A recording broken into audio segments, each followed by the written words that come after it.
install ng sliding.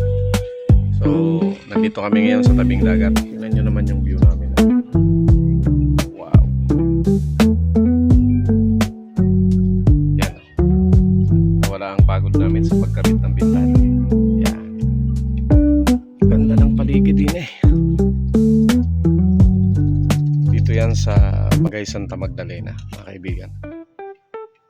Ito yung bonus sa aming pagod. Magandang view.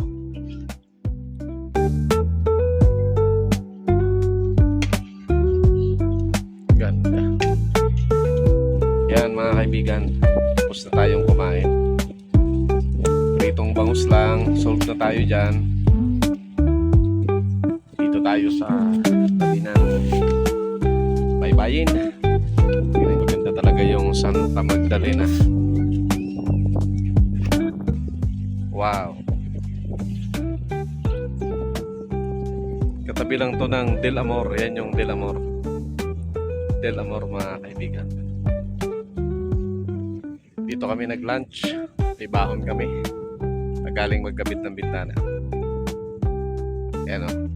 Walang mga naliligo ngayon kasi pasukan. Kaya dito kami nagpahinga. Customer ko din kasi nagpagawa sa akin ng sliding tong may-ari nito, yung resort owner. Ganda ng kanyang place mga kaibigan. Yan o. Right.